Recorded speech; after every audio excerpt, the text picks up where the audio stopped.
Imagine a world where the future of global power hung in the balance, a colossal struggle waged not just with steel and fire, but with wits, information, and the sheer, unyielding will to survive. This is the story of Midway, a name etched into the annals of history, not merely as a battle, but as a crucible where the fate of an empire was forged, and another's destiny was irrevocably altered. It was June 4th, 1942. The pre-dawn darkness still clung to the Pacific horizon, a silent canvas for the drama about to unfold. On the bridge of the Japanese carrier Akagi, 240 nautical miles northwest of Midway Atoll, Commander Minoru Genda, though suffering from pneumonia, stood in his pajamas, his gaze fixed on the bustling deck. Around him, the most powerful naval force Japan had ever assembled, prepared to unleash its fury. 4 colossal carriers, supported by 11 battleships and over 200 other vessels.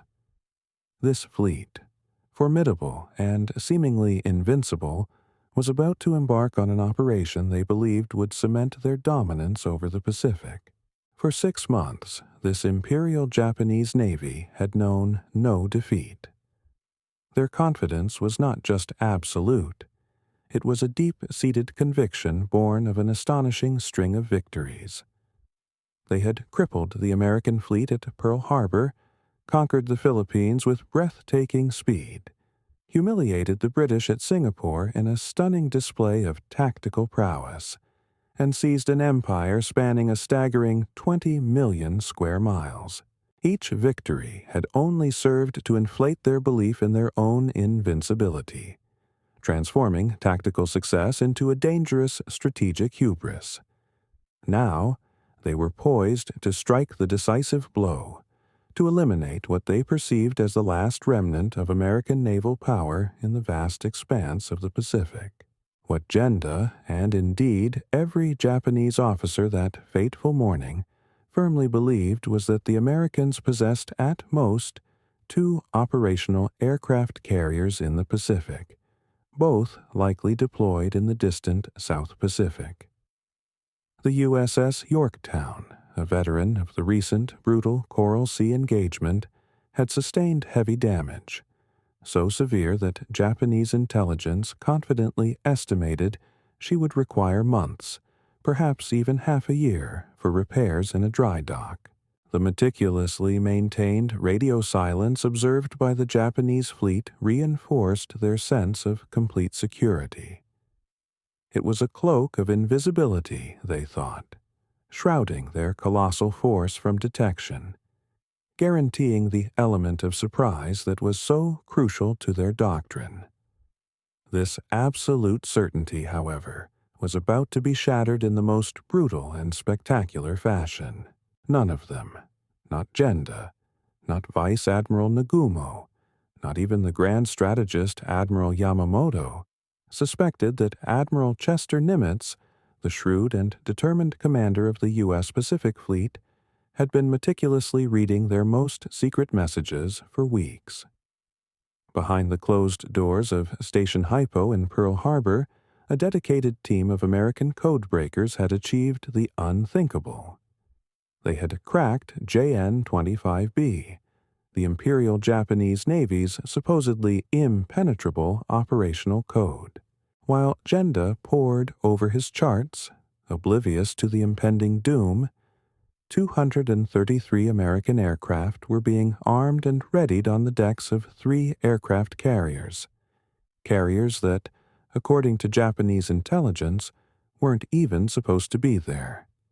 Within a mere 14 hours, the Imperial Japanese Navy, a force that had once seemed unstoppable, would suffer its first decisive defeat. They would lose 4 irreplaceable aircraft carriers, the very symbols of their naval might, and witness 3,057 of their finest naval aviators and crew members perish in the raging inferno of battle. The myth of Japanese invincibility, a psychological weapon as potent as any battleship, would sink alongside those burning carriers. And with it, Japan's precious window of opportunity to win the Pacific War would slam shut forever. The catastrophic collapse when it began defied all logical assumptions based on the sheer mathematics of naval power. Admiral Isoroku Yamamoto, the visionary architect of Pearl Harbor and the commander of the combined fleet, had orchestrated Operation MI with resources that dramatically dwarfed American capabilities. His force boasted 8 aircraft carriers to America's mere 3, 11 battleships to America's 0, and a formidable air wing of 248 aircraft against an estimated 233. On paper, the odds were stacked overwhelmingly in Japan's favor. The intricate plan for Operation MI involved over 200 vessels operating across millions of square miles of ocean, a logistical and tactical masterpiece of unparalleled ambition.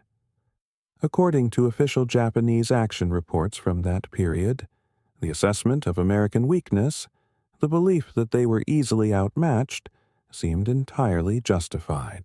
In the 6 months since the devastating surprise attack on Pearl Harbor, Japanese forces had achieved a dizzying succession of victories, each one exceeding their own projections and fueling their sense of destiny. The swift and humiliating surrender of Singapore, where 85,000 British troops laid down their arms, was a powerful symbol of Allied impotence. The comprehensive destruction of the ABDA fleet in the Java Sea solidified Japanese naval supremacy in Southeast Asia. The methodical conquest of Burma opened a vital land route to India. Each triumphant advance, each flag raised over newly captured territory, served to reinforce an already deeply ingrained belief in Japanese superiority. A dangerous cocktail of confidence and cultural exceptionalism. Yet, even amidst this tide of victory, not all were convinced. Vice Admiral Chuichi Nagumo, the seasoned commander of the 1st Air Fleet carriers, the very spearhead of the Imperial Navy, had voiced concerns about the sheer complexity and inherent risks of the Midway operation during staff meetings. His chief of staff, Rear Admiral Ryunosuke Kusaka, a perceptive and cautious officer, had even warned that the ambitious plan flagrantly violated the fundamental military principle of concentration of force. He argued that dividing their fleet for simultaneous attacks on Midway and the distant Aleutian Islands stretched their resources thin, making them vulnerable. But these valid concerns were met with dismissive nods. The same officers, after all, had expressed similar doubts before the daring strike on Pearl Harbor. Doubts that had been spectacularly disproven by success.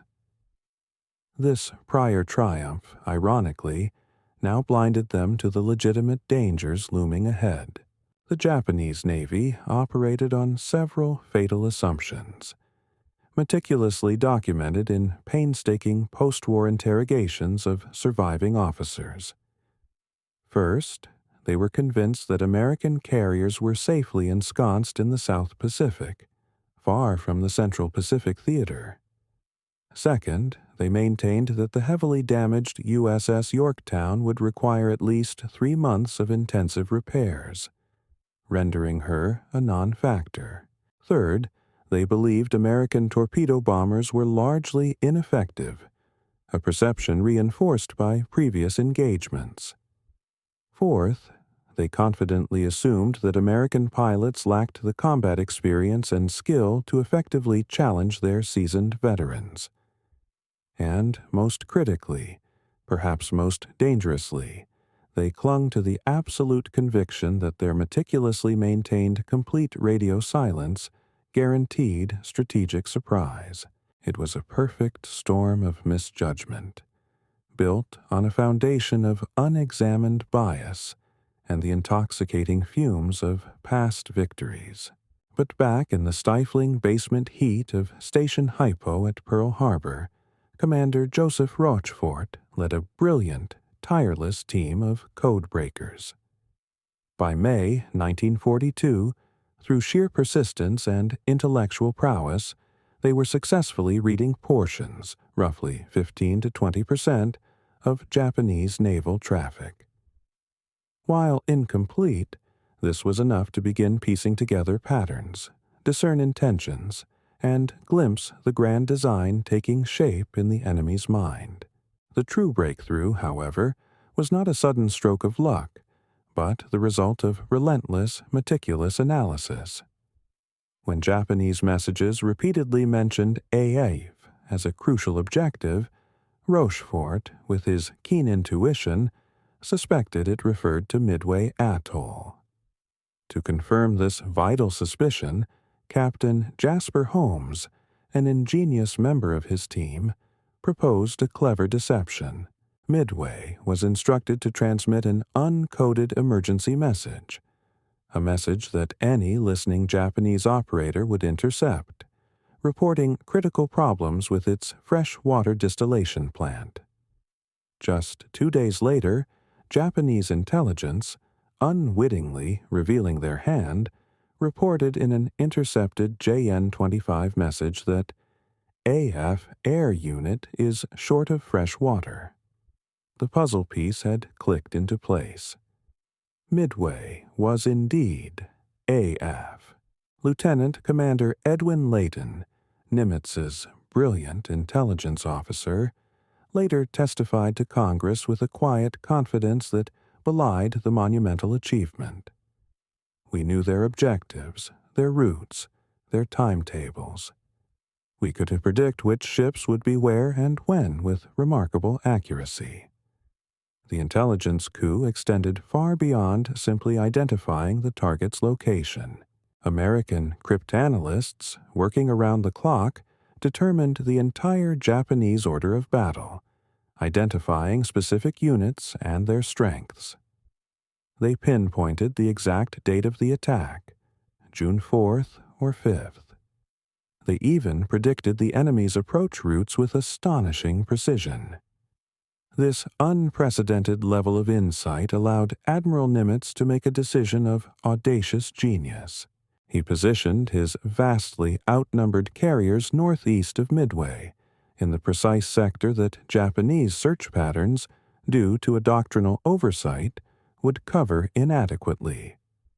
It was a calculated gamble, a strategic masterstroke born entirely from the ashes of deciphered enemy secrets. The story of the USS Yorktown's miraculous repair stands as a testament to American industrial capability, resourcefulness, and sheer grit. Heavily damaged at the Battle of Coral Sea, she had taken a direct bomb hit through her flight deck and suffered near misses that ruptured crucial fuel tanks. Japanese intelligence, assessing the damage, confidently estimated she would require a minimum of 3 months for repairs. But the repair crews at Pearl Harbor, fueled by a grim determination and an understanding of the dire stakes, accomplished the seemingly impossible. They restored her to fighting trim in a staggering 72 hours. According to official Navy records, a staggering 400 workers labored continuously around the clock from May 27th to May 29th. Repair teams even remained aboard as she sailed, continuing their vital work during the voyage to Midway. This unprecedented speed of repair seemed utterly impossible to Japanese planners, who typically required weeks, even months, for similar, less extensive work. It highlighted a fundamental divergence in their industrial philosophies.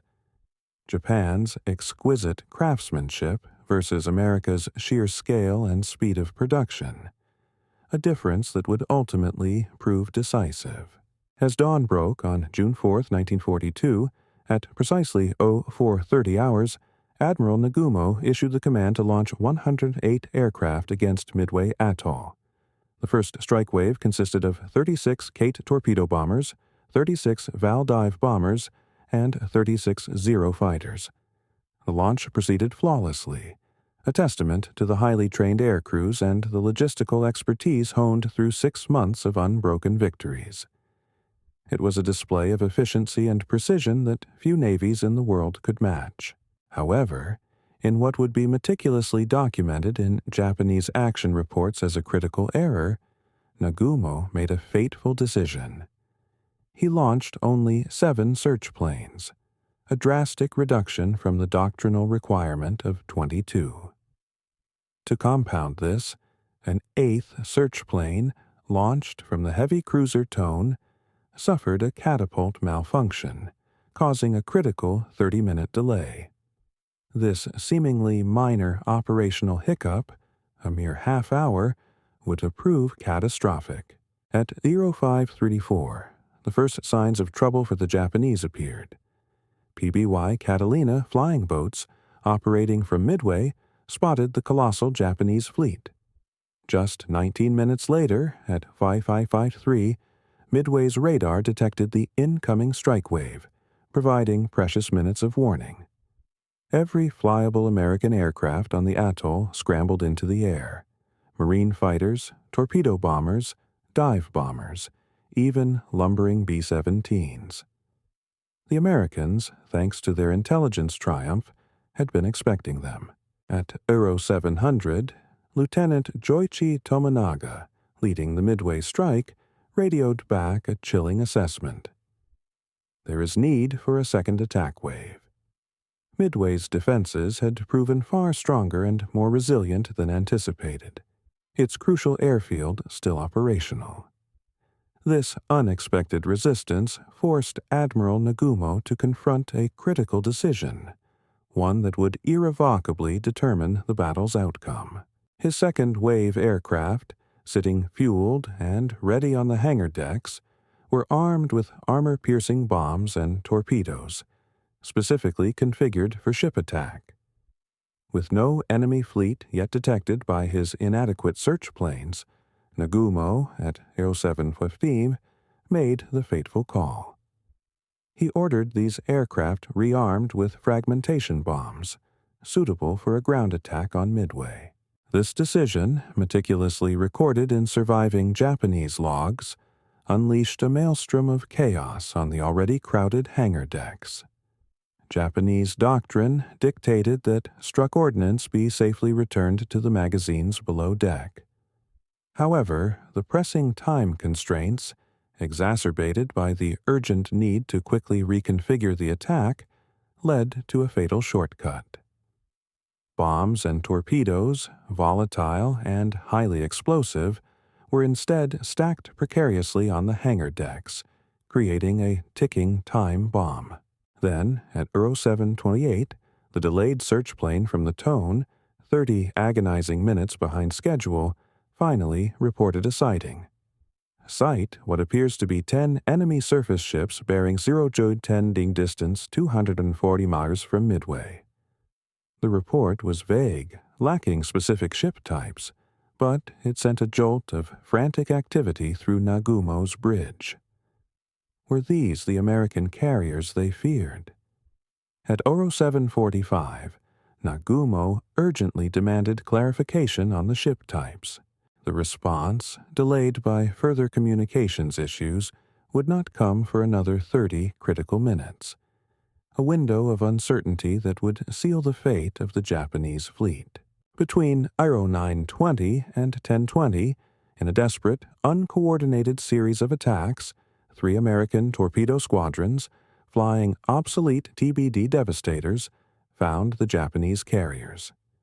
These attacks appeared suicidal, an act of sheer, unadulterated bravery against overwhelming odds. The slow, straight-flying Devastators, crawling at 120 knots, were pitted against the nimble Zero fighters, capable of blistering speeds of 330 knots. Torpedo Squadron 8, VT-8, from the USS Hornet attacked first. Of its 15 aircraft, a horrifying 14 were shot down almost immediately. Ensign George Gay, the sole survivor, watched from the churning waters below as his entire squadron was annihilated. His after-action report chillingly described Zeros making multiple methodical passes through the formations, systematically destroying each aircraft. Torpedo Squadron 6, VT-6, from the USS Enterprise fared little better, losing 10 of its 14 aircraft. Torpedo Squadron 3, VT-3, from the USS Yorktown lost 10 of its 12. Not a single torpedo from these valiant, doomed squadrons found its mark on a Japanese ship. Japanese after-action reports, in their dismissive assessment, simply termed these attacks brave but stupid. What they failed to grasp, what they couldn't see in their moment of triumph, was the profound strategic impact of these seemingly futile assaults. The tenacious American torpedo bombers, in their desperate fight for survival, had pulled every single Zero fighter down to sea level, engaging them in a swirling, low-altitude dogfight. This left the skies above, the crucial high-altitude defensive zone, completely unguarded. It was a critical, strategic blunder on the part of the Japanese air defense, a fatal vacuum in their protective umbrella. At precisely 10:20, Lieutenant Commander Wade McCluskey's dive bombers from the USS Enterprise arrived overhead. McCluskey, a man of remarkable persistence and intuition, had searched far beyond his calculated intercept point. With his fuel dwindling and his squadron on the verge of turning back, he made a logical, decisive deduction. He turned north, following the telltale wake of a lone Japanese destroyer racing at full speed, clearly rejoining its fleet. It was a gambit born of desperation and brilliant deduction. According to his after-action report, the sight that greeted them was surreal. The decks of the Japanese carriers were spotted with aircraft, apparently being readied for launch. Crucially, no fighters were visible at altitude. The trap was sprung. At 10:22, the attack began. Lieutenant Richard Best's 1,000-pound bomb sliced through the air and penetrated the flight deck of the Akagi, exploding in the crowded hangar below among the stacked, highly volatile ordnance. Within seconds, a series of induced explosions, a catastrophic chain reaction of fuel and bombs ripped through the ship. Simultaneously, Yorktown's dive bombers descended upon the Soryu. 3 devastating bombs transformed her into an inferno within a mere 20 seconds. Moments later, the Kaga took 4 direct hits from Enterprise bombers, the first penetrating near the forward elevator and detonating among fueled aircraft. By 10:28, in a span of just 6 minutes, 3 of Japan's 4 irreplaceable carriers were mortally wounded. The mathematics of the destruction were stunning. Of 41 dive bombers attacking, only 3 were shot down. In those agonizing, decisive 6 minutes, the balance of naval power in the Pacific had shifted permanently and irrevocably. The tide had turned. The Japanese carriers did not die quickly. Their agonizing destruction, a detailed chronicle of naval catastrophe, was documented in painstaking detail by surviving officers during post-war interrogations, offering a chilling glimpse into the inferno. The Akagi, Yamamoto's flagship, burned for nearly 12 harrowing hours.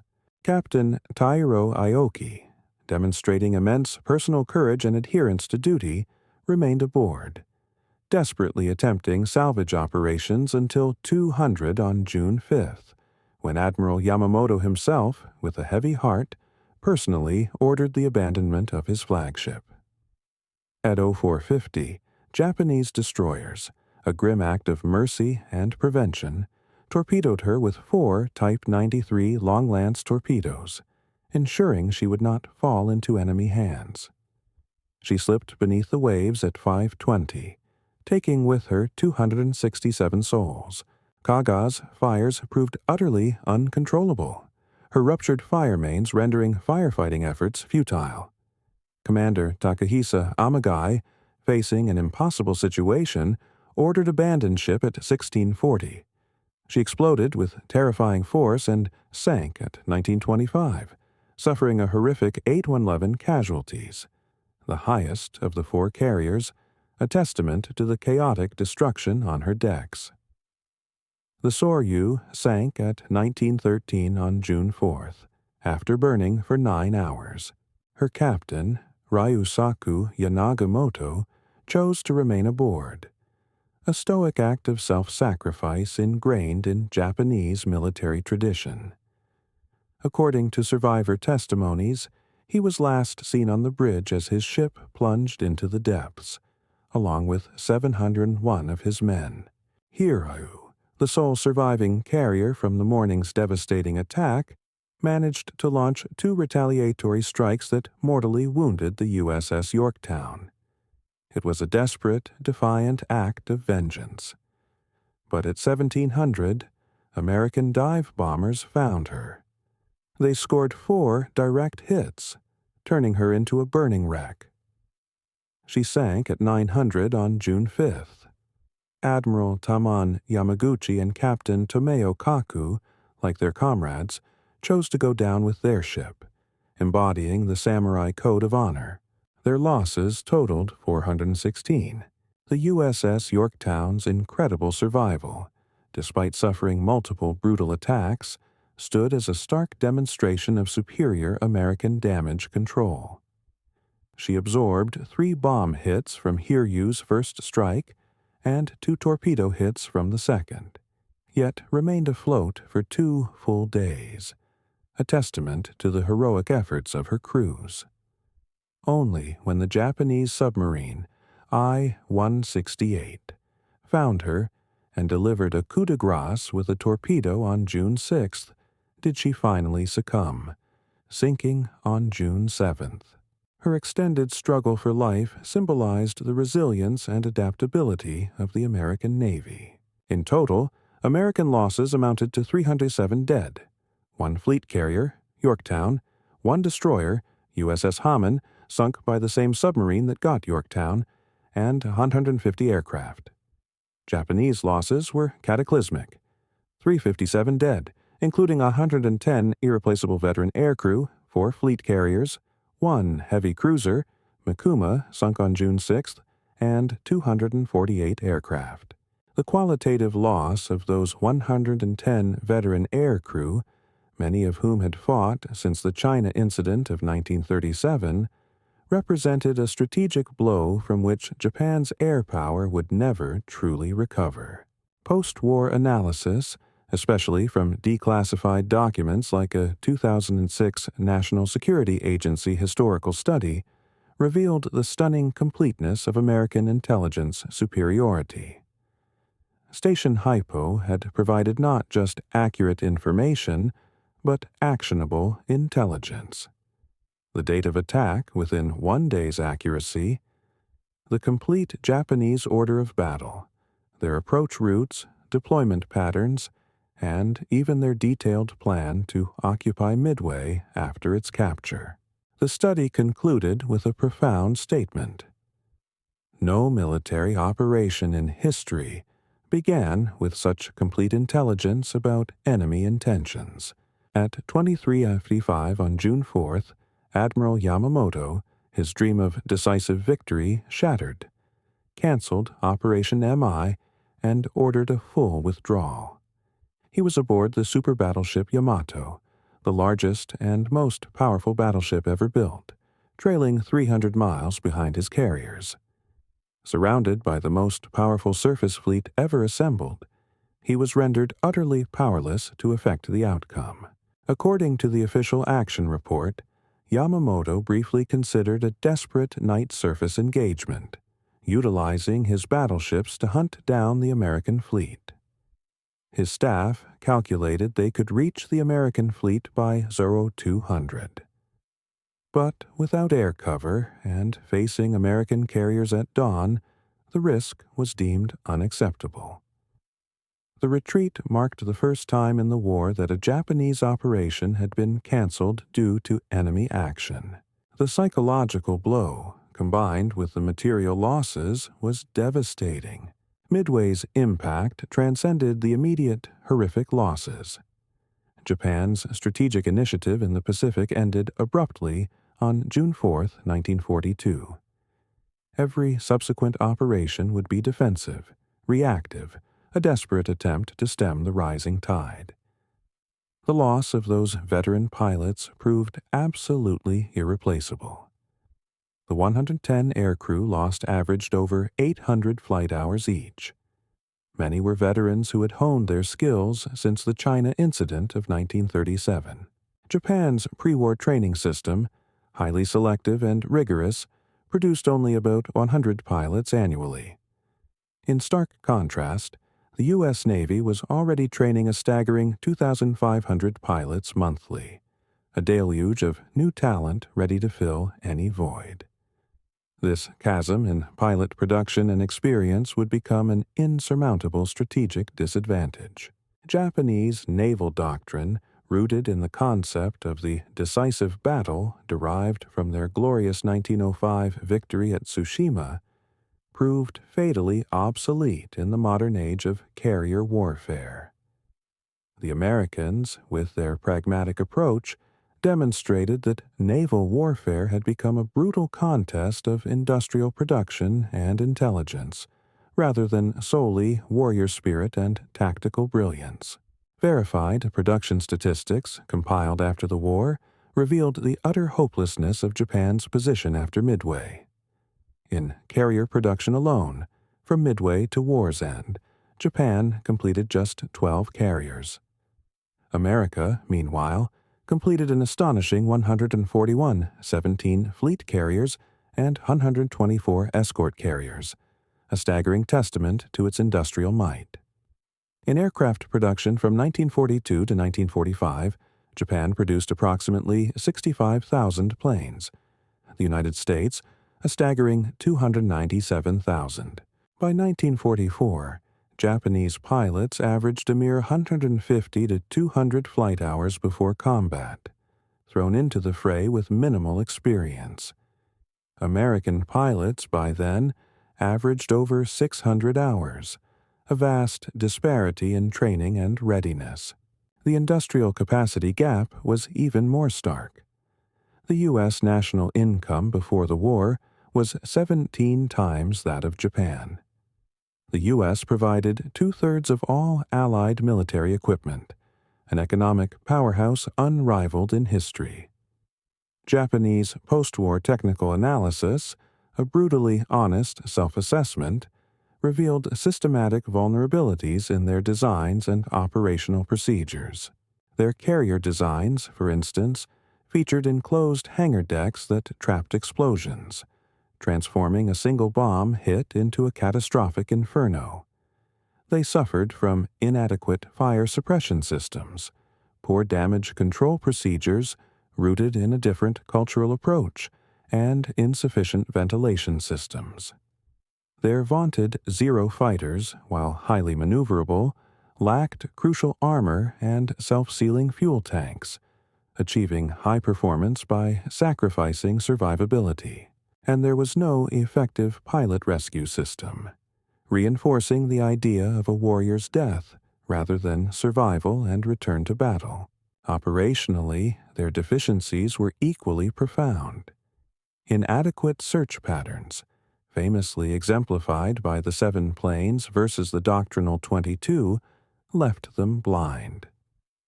Despite their radio silence, their poor radio discipline meant that any transmission carried the risk of detection. Their inflexible tactical doctrine struggled to adapt to the fluid, fast-paced realities of modern carrier warfare. American damage control, so vividly demonstrated by the Yorktown's tenacious survival through multiple attacks, reflected a superior philosophy and meticulous training. All crew members were trained in firefighting, a universal skill. They were equipped with advanced CO2 systems, foam generators, and portable pumps. Their ship designs incorporated redundant systems and superior compartmentalization to contain damage. And critically, their doctrine emphasized the preservation of the ship and its crew over a romanticized, honorable death. Japanese carriers, tragically, proved fatally vulnerable to single hits due to the induced explosions of their own ordnance, a problem identified but never adequately corrected after Midway. The role of intelligence in the American victory at Midway cannot be overstated. It was, in essence, the ultimate force multiplier. According to Admiral Nimitz's post-war assessment, a statement of profound clarity, had we lacked early information of the Japanese movements, and had we been caught with carrier forces dispersed, the Battle of Midway would have ended differently. Station Hypo's achievement transcended mere code-breaking. They provided truly actionable intelligence that enabled the precise positioning of American carriers, allowing them to ambush the unsuspecting Japanese. It facilitated the comprehensive preparation of Midway's defenses. It conserved precious American resources by allowing them to ignore Japanese feints and concentrate their strength. And it ensured tactical surprise, a feat of strategic genius achieved despite their numerical inferiority. Post-war interrogations and detailed memoirs further illuminated critical command problems within the Japanese fleet. Inadequate reconnaissance, a consistent theme, was meticulously documented in action reports. The vacillation over rearming the second strike wave was confirmed by multiple witnesses, highlighting a moment of crippling indecision under pressure. Their failure to launch available aircraft when under attack, a testament to rigid doctrine and slow reaction times, was another critical error. Poor coordination with supporting forces further hampered their efforts. Strategically, the Japanese plan was overly complex, requiring perfect timing and flawless execution, leaving no room for error or unforeseen circumstances. Their decision to divide forces for simultaneous Aleutian operations stretched their resources and violated a core military principle. And perhaps most dangerously, their consistent underestimation of American capabilities and their arrogant disregard for intelligence warnings, such as increased American radio traffic which should have alerted them to an enemy presence, sealed their fate. The catastrophic loss of veteran pilots at Midway triggered a devastating cascade effect, meticulously documented in Japanese training records. Before Midway, Japanese pilot training was exceptional, involving 500 to 700 hours over 2 intensive years. Post-Midway, however, an emergency program was hastily implemented, slashing training to a mere 150 to 200 hours over 4 months. By 1944, some pilots were deployed with less than 100 hours of flight experience, little more than glorified rookies thrown into a meat grinder. Meanwhile, American pilot quality improved continuously.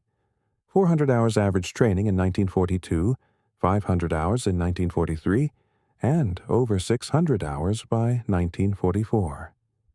The experience gap, already significant, became an insurmountable chasm. At the 1944 Battle of the Philippine Sea, a mere 2 years after Midway, this experience gap reached its grim zenith. Japanese pilots averaged 200 hours of experience, confronting American pilots with over 600 hours. The result was a massacre. 346 Japanese aircraft lost versus just 30 American. It was dubbed the Great Marianas Turkey Shoot, a brutal validation of the qualitative decline of Japanese air power directly attributable to Midway's losses. Midway, forced Japan into a brutal recognition of American industrial supremacy. According to captured Japanese documents, their planners chillingly calculated that to merely match U.S. carrier production, they would require 300% of their total national steel production.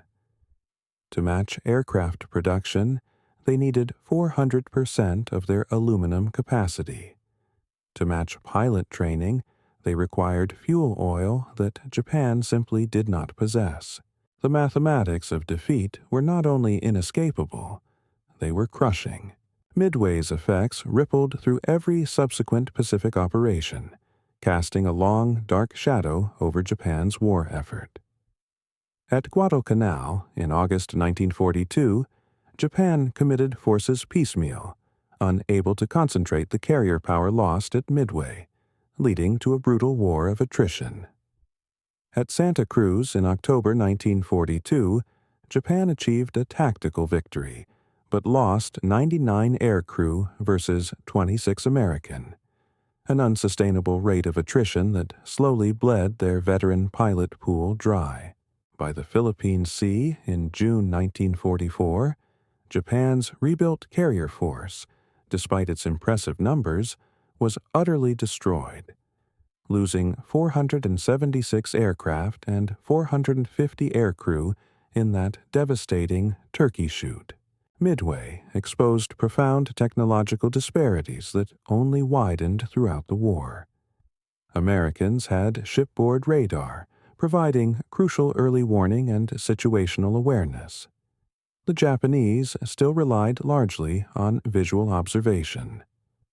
American TBS, talk between ships radio, allowed for real-time coordination and tactical flexibility.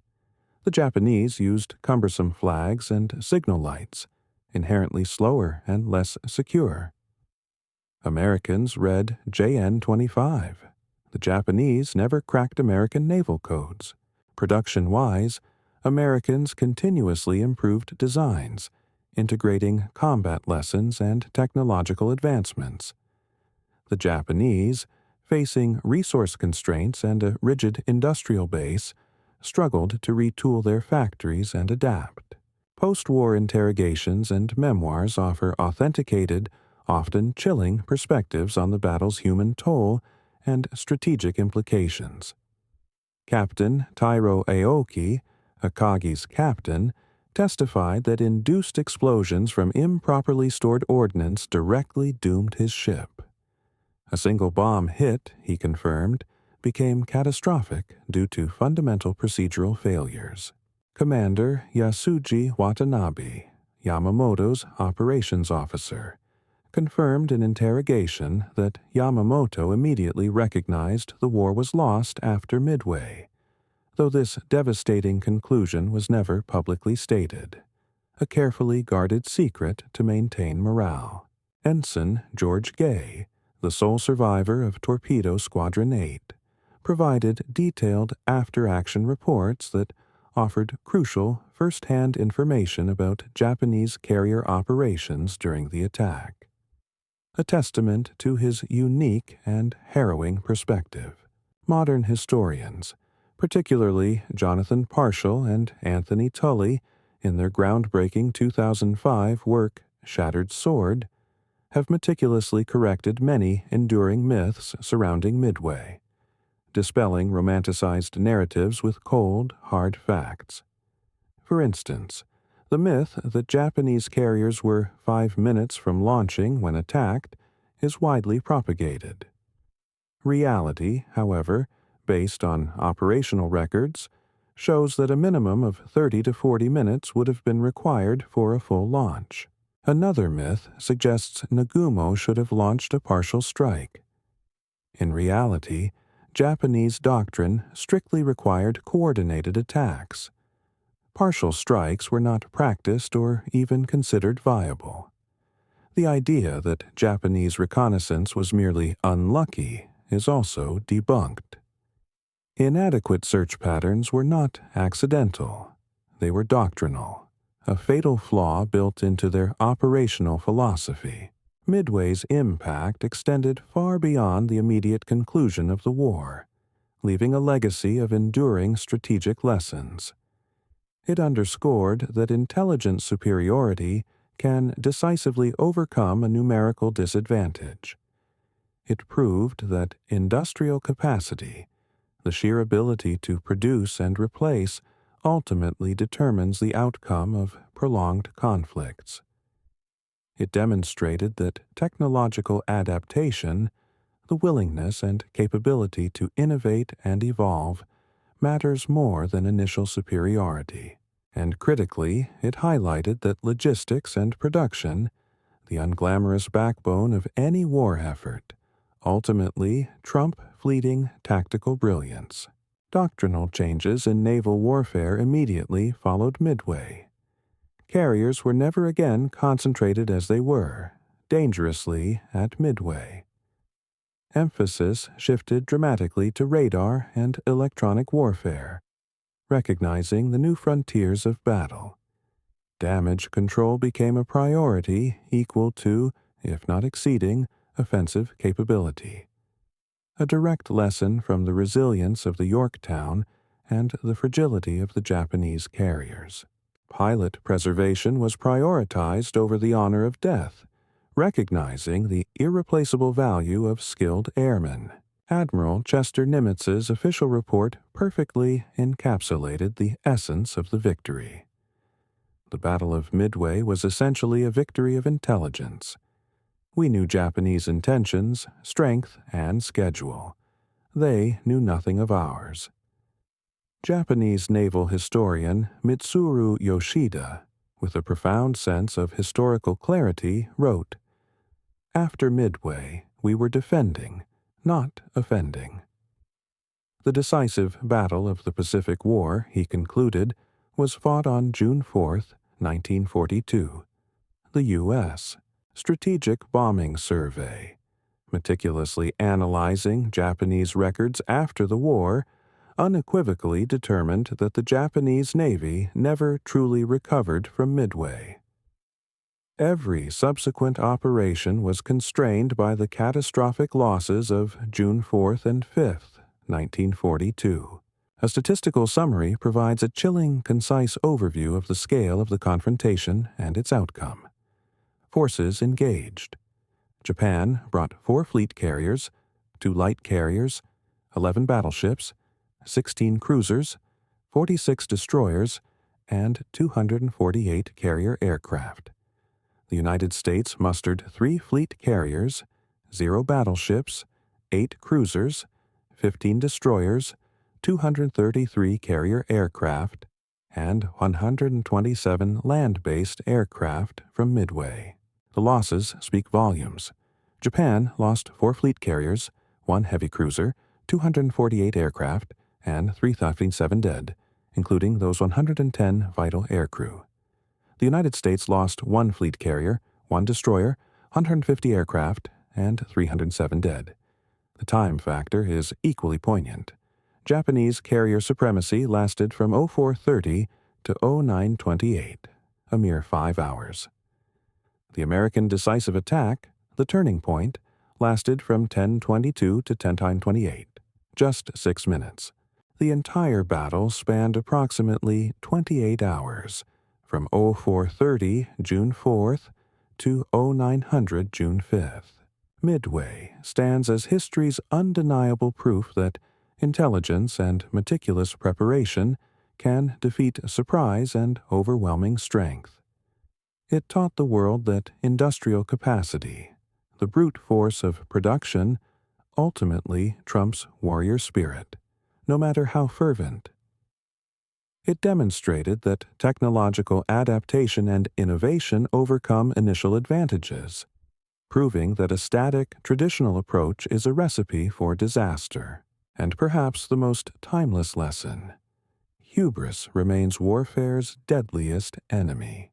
The Japanese Navy that attacked Midway on June 4, 1942, was, by any measure, the most powerful carrier force ever assembled to that point in history. By sunset on that very day, that formidable force was broken, shattered beyond repair. The Americans had turned the tables not through mere luck, but through the ingenious application of intelligence, the relentless pursuit of preparation, and the inexhaustible might of their industrial complex.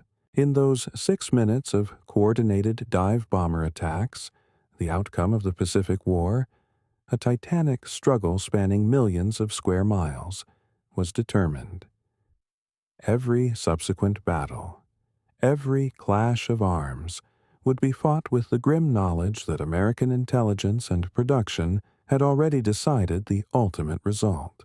Japan would fight valiantly for 3 more years, a testament to their unwavering will, but the possibility of ultimate victory died with 4 carriers northwest of Midway on June 4, 1942.